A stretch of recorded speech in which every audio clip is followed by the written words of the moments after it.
A medieval stone tower, a princess lies in bed. She looks peaceful, dressed in fine clothes, surrounded by roses, and warmed by a lit furnace. But when she stirs awake, she finds her hands locked in shackles. There's a sharp ache behind her head and a foggy memory of how she ended up here. Her vision is blurry at first, the room dipping and swaying until it slowly comes into focus. No guards in sight. Her legs are free, giving her a small chance to move and look around. But escape is out of the question. There's only an open window with a violent sea far below, and across the room, a closed door with muffled voices growing louder on the other side. As the voices get closer and more alert, she rushes back into bed and pretends to sleep. When the guards enter the room, they see what they expect: a sleeping princess. One guard steps forward, ignoring a warning from the other. But it's too late. The princess strikes first, smashing her forehead into his face with all the force she can manage. They only hear her scream, not realizing she just broke her thumb to slip out of the cuff. Now free, she grabs the chain and swings it like a flail, turning her restraint into a weapon. But that's not all she has. Hidden in her hair is a sharp stiletto pin, which she drives straight into the face of a guard, forcing him back until he falls. With his partner down, the second guard steps up, but she's no scared prisoner. She grabs the blade from the body and strikes again, first in the calf, then in the shoulder. The knife stays buried in his shoulder, and as he rises, she's still hanging on, holding the other end. He tries to shake her loose, but she fights harder, wrapping the chain around her fist and turning each punch into a brutal, heavy blow to his face. The fight rages until she drives him back toward the open window. He mocks the idea of escape, but she's not planning to jump. She's planning to finish him.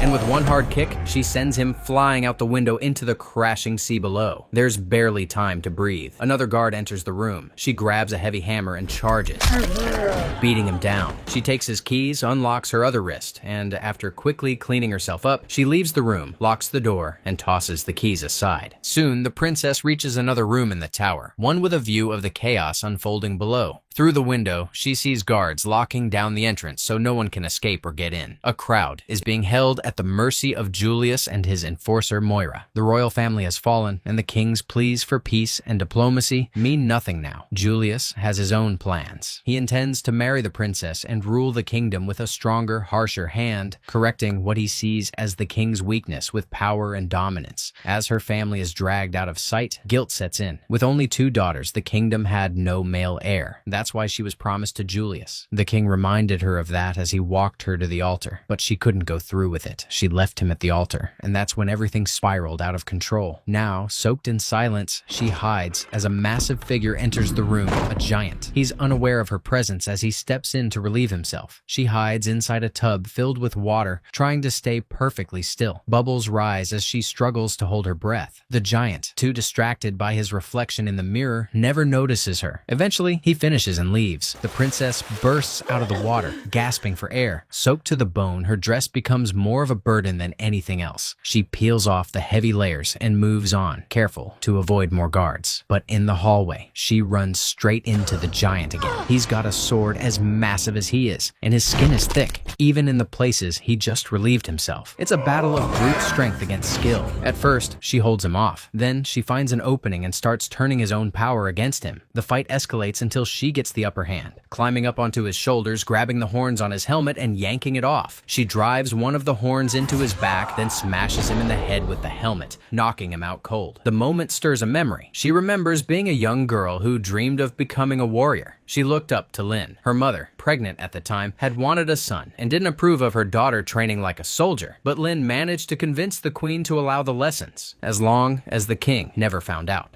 Meanwhile, down by the shore, the body of the guard she kicked out the window has washed up. Soldiers drag it in and present it to Julius. Kerr, the head of the guards, believes the man just fell, but Moira sees the bruises and knows better. Julius doesn't like risks. He orders Kerr to check on the princess and makes it clear what will happen if things go wrong. But once Julius is out of sight, Kerr shifts the danger to someone else. He picks another guard for the job, someone who looks more suited for standing around than climbing. the type who hasn't seen the top of a staircase in years. Back in the tower, the princess takes a moment to rest in another room. She strips off more of her ruined dress to move easier. It turns out to be a smart move. Two thieves suddenly burst in. She acts fast, grabbing a broken wooden post and stabbing the first one. The second lunges, but she's already pulling the lace from her corset. In one smooth motion, she ties him to a nearby pillar, binding him in place with quick, sharp precision. She finds a crossbow and aims it at the thief still tied to the pillar, demanding to know what Julius has done with her family. But like the others, he doubts her. Even restrained, he mocks her, convinced she doesn't even know how to use it. That thought doesn't last. The first thief stirs behind her, barely upright again, until she spins around and fires. One shot, no hesitation. The body drops for the final time. If the man tied to the pillar didn't take her seriously before, he should now. But he stays defiant, still trying to talk his way through her questions. She ends the noise with another clean shot. No answers. But she leaves with a sword. The tower is crawling with guards, all scavenging for riches and spoils. She moves carefully, avoiding every patrol. While the heavyset guard rests on a window ledge halfway up the stairs, trying to catch his breath, the princess clings to the outside of that same ledge, holding on tight above the rocks and sea below. The sword's weight is too much to balance, so she lets it fall, watching it vanish into the water. Once the guard continues his slow climb, she pulls herself back inside, breathless. Then she keeps moving, slipping quietly through shadows and narrow halls, dodging the distracted men too busy feasting and stealing to notice her. Julius has no idea his soldiers are looting behind his back. She finds a bedchamber just after some guards leave. This one she knows well. She walks straight to a hidden spot and draws a blade, one only she would know is there. Holding it, old memories return, training in the forest with Lynn. Lessons not just in fighting, but in fighting with heart, not rage. To challenge her, Lynn had invited Kai, the king's advisor and her own former mentor. He had trained Lynn, and now he was there to test the next generation. The princess held her own. When the fight ended, Kai gave her the sword as a gift, proof that she had a warrior's heart. Now she straps on a belt and boots, leaving her delicate shoes behind. Armed and ready, she listens. She hears Julius's voice drifting through a narrow passage. She follows it, finds a small crack in the wall, and peers through. There he is, with Moira, not just allies, lovers.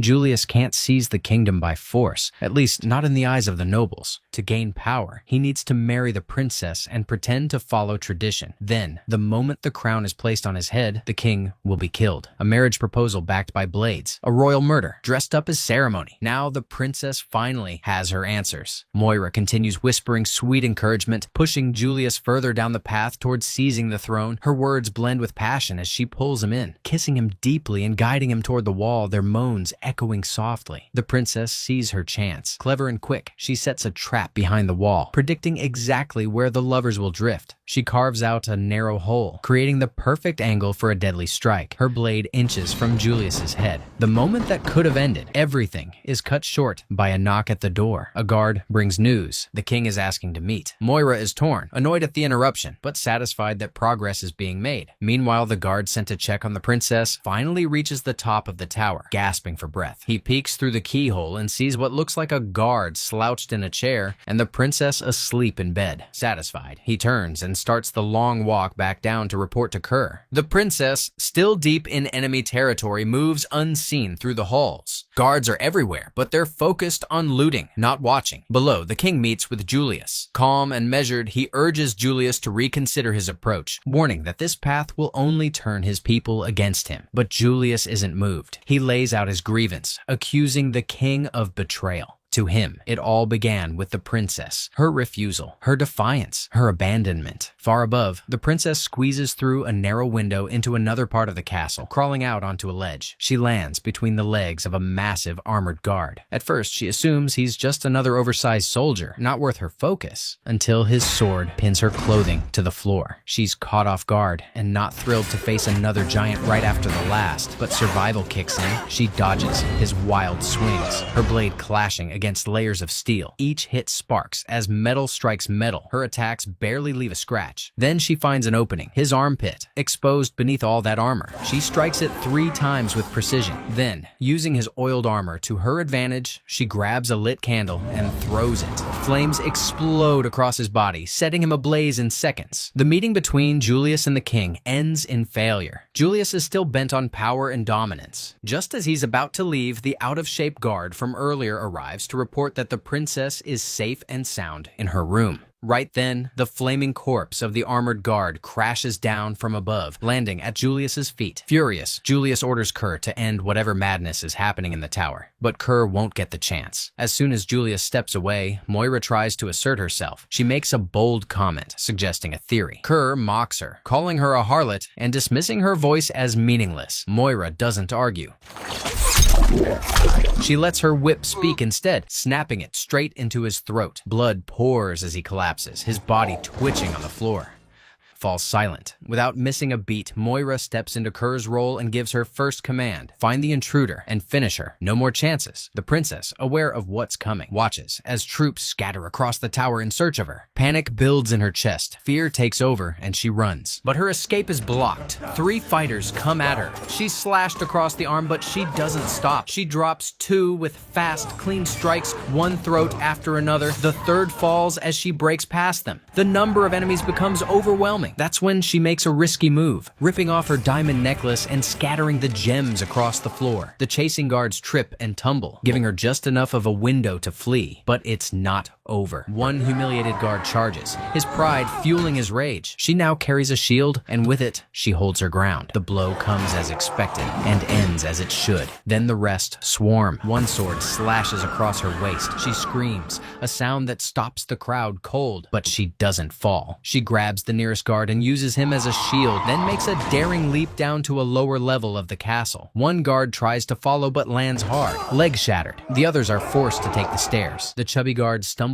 past the princess like a half-dead zombie. Too out of it to even notice her. She watches him go, stunned that he doesn't recognize the danger he's walking past. Spotting a flag just outside the window, she dives out and grabs it. Swinging along the vertical wall, she builds momentum side to side before landing inside a nearby room. Pain shoots through her side, her waist wound bleeding badly. Memories start to surface. She had once overheard her parents discussing her future, her marriage. Her mother had begged the king to reconsider, but he dismissed her concerns. He wanted what he believed was best for the kingdom. She had stepped out in her training gear that day, armor instead of a dress, shocking her father. He hadn't known until that moment. Angry, he tried to reason with her, calling her foolish and delusional. In his eyes, the throne needed a man. She might dream of knighthood, but he saw a child in need of protection. To him, marrying Julius was protection. A respectable man from a respectable family. He left her with the choice, trusting she'd come around when her childish tantrum passed. She had been close to tears then, and now, with that memory fading, the sting returns. Footsteps snap her out of it. She reacts fast, tackling the figure that enters and pinning them to the ground, only to see Lynn beneath her. The two freeze, then breathe. Lynn had been climbing up to find her and is relieved they met halfway. As Lynn treats the princess's wounds, she explains what happened. Julius brought soldiers in the dead of night. The king's guards were outnumbered. Lynn barely escaped, along with a few others. The princess, overwhelmed with guilt, starts to blame herself, but Lynn cuts it off. The past won't help now. Lynn knows where the royal family is being held, and more importantly, how to get there. There's an unguarded route through the kitchen. They're going to take it. Once inside, they silently signal the cook to leave. A group of guards are cornering a female servant, their intentions vile and obvious. Lynn and the princess have the element of surprise, but Lynn bumps into something and causes a loud clatter. One of the guards, confused by Lynn's sudden appearance, barely reacts before she drops him with a frying pan. The princess moves fast, helping the servant escape and leaving 3 guards against the 2 of them. In the kitchen, everything becomes a weapon. Pots, vegetables, water, even rags. The princess takes down one, Lynn another. 1 guard remains. He lunges through the air, but never lands. Moira's whip lashes around his ankle and yanks him backward, crashing him into the floor. It's a dramatic entrance. Moira doesn't attack immediately. She speaks first, mocking the princess, saying all of this chaos could have been avoided if she had just played the weak, helpless role expected. Her whip gives her reach and power, striking without risk. The princess and Lynn struggle to close the gap. Then things turn worse. The whip snaps around the princess's neck and Moira starts choking the life out of her. But Lynn won't back down. She fights through and finally frees the princess, then creates a barrier of fire between them and Moira, just enough to help the princess escape. The princess wants to stay and fight, but her family comes first. burst. She disappears into a sloping tunnel, moving fast. Her path leads her into a room where guards are gambling and drinking. Without hesitation, she storms in, snatches a cup from one of them, and downs it, staring them down as they struggle to process what's happening. The first guard bold enough to grab her gets knocked out cold with the same cup. She doesn't slow down. In seconds, all three are down, just as her family steps into view. The king is proud. The queen looks stunned. Violet, her little sister, smiles like she expected nothing less. The princess frees them and starts leading the way to safety. But in war, staying close to the people you love can be its own weakness. Just moments into their escape, a heavy strike hits the princess's head. Everything goes dark. She wakes up disoriented. Her vision clears just in time to see her family recaptured and Lynn bloodied and dragged in by Moira. Julius doesn't hide his disappointment. He taunts the princess, but she fires back with sharp words and cold defiance. He reveals his twisted plan, expecting her to resist. But to his surprise, she agrees, saying she looks forward to what comes next. Her voice drips with sarcasm as she vows to make his rule miserable. And if he dares to kill her, she promises she'll haunt him for the rest of his days. Moira grows tense under the princess's mockery, but Julius is finished with the games. He turns to the younger sister, Violet, quiet, innocent, and still just a child. Tears fall down the princess's cheeks. The king, still holding on to a shred of hope for Julius's decency, though no one knows why, thinks surely he'll draw the line here. But Julius has no such line. The princess and Lynn lock eyes. No words are needed. The plan is clear. The princess charges forward, creating chaos to distract Moira and the guards. It's enough for Lynn to slip in, grab Violet, and pull her away from Julius's reach. But with her hands bound, the princess can't fight. She's quickly overpowered and thrown through a high castle window into the cold river below. Unconscious, she drifts through the current. In that dark space between life and death, memories return. Lynn's voice reminds her, the blade is not a fighter's greatest tool. It's the heart. A real fighter isn't shaped by combat, but by purpose. And her purpose has never been clearer. Her family is in danger. She wakes. Desperate and gasping, she finds a sharp edge, slices through her bindings, and swims to the surface. The wedding must be stopped. Back at the castle, Julius arranges a rushed ceremony. Clergymen gather. Guards spread across every hall, searching for the runaway bride. But the princess isn't done. Soaked and bleeding, she finds her way back into the tower, determined to finish what she started. Then, another threat. A huge soldier blocks her path, laughing as he approaches, likely imagining the worst. Before he can act, a massive statue crashes down onto him. Violet stands behind it, wide-eyed but fierce. The princess, reunited with Lynn and her little sister, can't hide her pride. But the weight of the moment settles in. She regrets becoming a fighter. Maybe if she'd remained just a royal daughter, no one would have died. But deep down, she knows it's not her choices that made Julius a monster. Guards are still sweeping the castle, so Lynn leads the princesses into a hidden storeroom, prepared for emergencies. The grand hall fills with nobles and guests, waiting for a wedding that should never happen. In the storeroom, the three arm themselves, swords, breastplates, and courage. Even now, there's room for a laugh as Violet asks to join the fight. The princess promises that one day she will train her properly, but not today. For now, Violet must stay hidden and stay safe. Elsewhere, Julius presses a blade to the queen's face, demanding she call Violet out. The queen refuses, even with death staring her down. Soldiers pour into the castle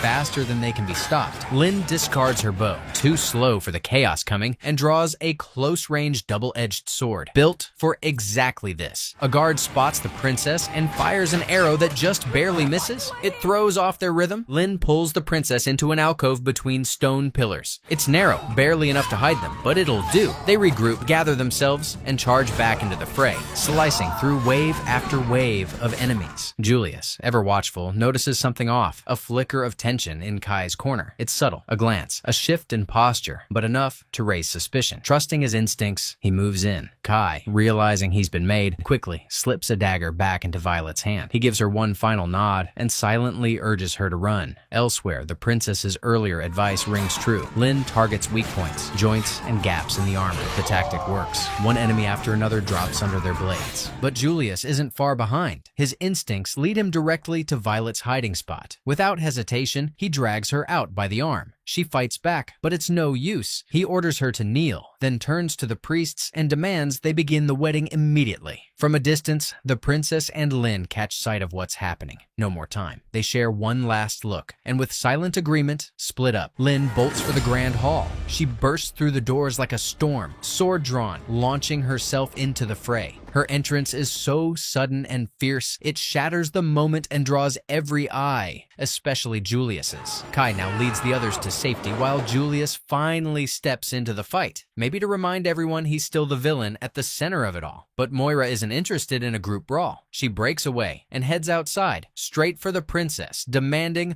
a one-on-one battle. As always, Moira keeps her distance, cracking the whip like she's performing in a ring. It slices through the air with brutal precision. In the chaos, she even knocks the princess's sword away, gaining the upper hand. But the princess adapts fast. She shifts tactics, grabs hold of the whip mid-swing, and turns it back on Moira. With brutal force, she drives the whip's sharp edge into Moira's neck. Moira falls exactly the way she once tried to kill the princess, strangled by her own weapon. Her neck snapped by the same deadly cord. Inside, the king takes a desperate swing at Julius, but he's too weak. His strike barely scratches, and Julius beats him down with ease, sending him back to the queen, perhaps to explain why he didn't land a single real blow. Lin steps forward next, taking on Julius herself. She fights hard, but he's skilled. His blade finds its way into her side, and the injury draws grim stares from both Kai and the princess. With his plan unraveling, Julius decides to crown himself. He picks up the king's crown and places it on his own head like it was always meant to be there. The princess moves in, launching her own attack. But Julius overpowers her. He taunts her, mocks her, digging deep with cruel words that strike as hard as any blade. Their fight spills outside the hall. The king and the kingdom watch as the two battle alone, steel against steel, will against ego. Julius boasts about the reign he'll bring, about ruling with fear and brute force,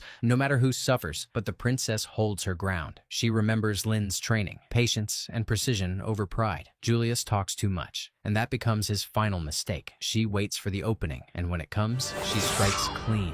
Her blade slices through his neck, ending his reign before it begins. His head drops. The fight is over. She picks up the crown and returns it to the king. The hall is silent for a moment, then bursts into cheers. The threat is gone, and peace is restored. Right there, the king makes a bold declaration. The princess is the rightful heir. No more waiting for a son. The future of the kingdom is hers. He turns to her, not just as a king, but as a father, and asks for forgiveness. He finally sees her for who she truly is. Their joy is complete when Kai approaches, supporting Lin, who's wounded but alive. The princess rushes to her side, overwhelmed with relief. Lin made it. Victory fills the air. The people celebrate. Every enemy has been defeated, except one. Down the hallway, the chubby guard finally appears, just now finishing his long journey down the stairs.